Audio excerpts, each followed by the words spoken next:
Hi everybody, welcome back to the OAGRC. I'm Craig, thank you for stopping by today. Apologise in advance, I've got a bit of a spring cold that's developed. I've been out in the garden working on the track today and I seem to have got a bit of a sniffle, so I do apologise. I am here to do my final repair job for the season, and that is on this Coyote Raider. And the rear diff seems to have loosened up somewhat. Something's not quite right in the gearbox, so I need to get stuck into it and work out what's gone wrong. In addition to that, I am going to give it a bit of a clean and get it ready for next season. I'm also taking a look at these parts that I've got for a future Raider build. Now, these are from Factory Works, and what they've sent me over is a chassis set for the Raider that replaces the tub chassis with some beautiful FRP and gives the Raider a different chassis kit. Now, back in the day, there was a Californian hot trick for the Raider that took that chassis out, the tub chassis, and replaced it with carbon fibre to give it more of a race feel. Now, it's not going to be, never going to be a race buggy, but I certainly want to do a Raider that's a bit more than your standard Raider. So that's what those guys have got there. They've also sent me, as well, an awesome Factory Works Raider steering kit as well, which improves the steering. And you guys will know how much, I tried to improve the steering in this particular one, but the Raider stock setup is pretty disappointing. Now, this Factory Works kit is not going on this Raider. I'm going to build a new one for that. And I've got a body shell.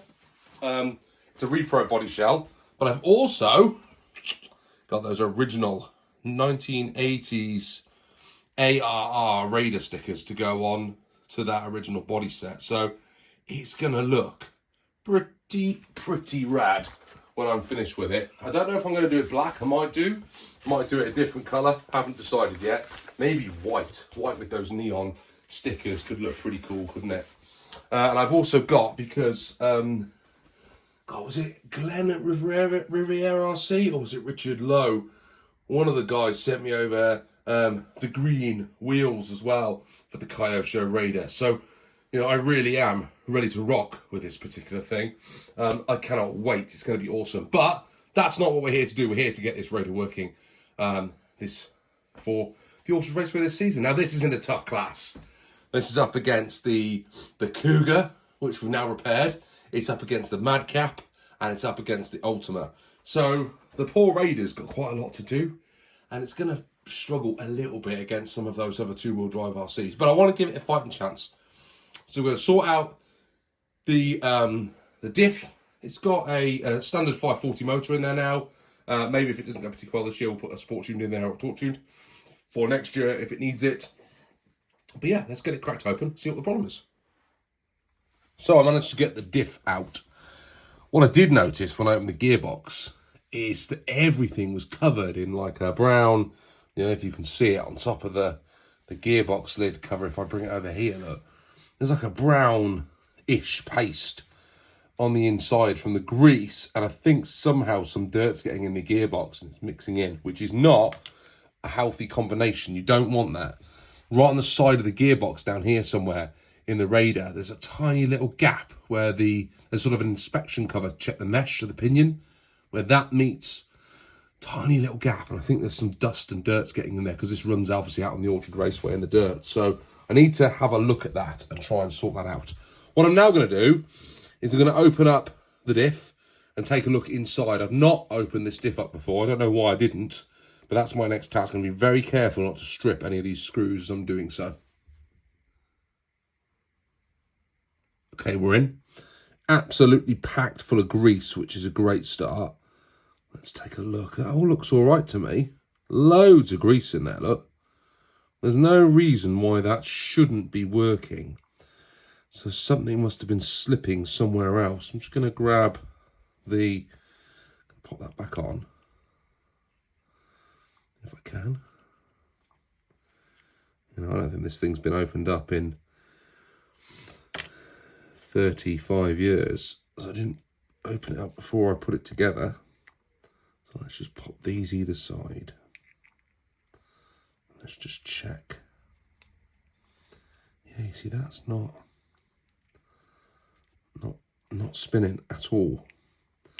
So something isn't right. I'm going to take it all apart, give it all a good clean. I'm going to piece it all back together again.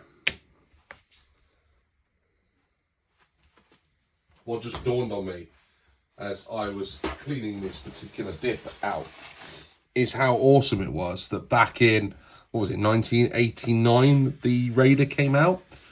All of the inside of the gears here, all the gears for the diff, all metal gears, which is pretty cool, given that, if I seem to remember correctly, you know, some of the Tamiyas at the time, or maybe they weren't, maybe they were all running metal. I'm trying to think.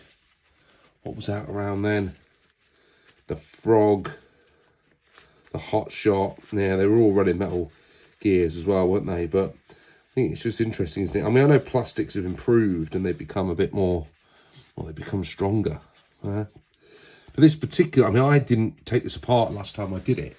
When I restored it, I wasn't confident enough really to open up the diff and have a good look at what was inside. So, you know, the last time this could have been opened up could have been when it was put together originally, back in the 80s. Or the 90s, early 90s, which is amazing, really, isn't it? To think that this has just been running without any maintenance in it whatsoever. And it's in really, really reasonable condition, given the age of it. I mean, it looks like Tamiya AW grease or something similar has been used in here because there's so much of it. And it's all really, really sticky. Which is exactly what I'm going to be popping back in here. I'm going to be using AW grease to go back in. I'm just going to get a little device and just clean that up on the inside of that gear as well that makes up the diff casing. But, I mean, really, it's in remarkable condition. Very, very, yeah, you can see there, look at the colour of my fingers, look, you see? You know, it's all silver. But it's all in remarkable condition given the age. So here is the problem. I have rebuilt the diff and the diff works fine. Look, nice working diff. There's a little bit of play in the diff. If I push on one side, the diff then locks. Do you see? If I pull that out slightly, absolutely fine. If you push it all the way in, it engages and it doesn't turn at all. No diff action. It just jams up. If you keep it just loose enough, there's no problem at all. Now, I think that what's happening when it's running is it's just therefore locking up and therefore not spinning. But then if it's a locked diff, it should just give it full drive, shouldn't it? That's what should be happening, not that sort of slipping that it was getting before. I'm not sure what's going on there. If I pull it out slightly, you get better action, but it's quite notchy. It's not smooth. So my thought was, is do I try and shim it a little bit and take out, I don't know if you can see it. See the movement, look.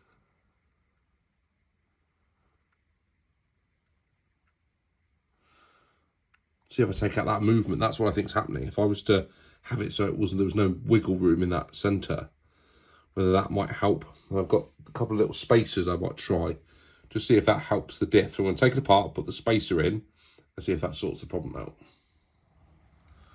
Problem solved. It was nothing to do with the shims at all. It was all to do with the fact that I hadn't done the case up tight enough. So what I found out, I'd actually put another, if I get my pliers out, YouTube content, is it? There we go. So that one there, and this was the one that I rebuilt. And this one showed me, if you look slightly, the screws go slightly through the nuts, and that wasn't the case in this one. So, thanks to that diff, I was able to work out what the problem was. So I'm going to get this all put back together again, and we'll check that it's all running fine.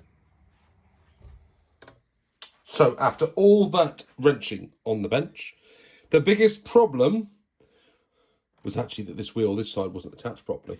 So, you know, check your wheel nuts, guys. Check your wheel nuts. I've just sent all my screws flying everywhere. So, what have we worked out? The diff wasn't quite right, so we've resolved that problem now. Steering was slightly off track, sorted that problem out. This is ready to rip. I think the Raider will be a consistent runner next year. It seemed to go pretty well. Little shakedown drive outside. I am looking forward to this season.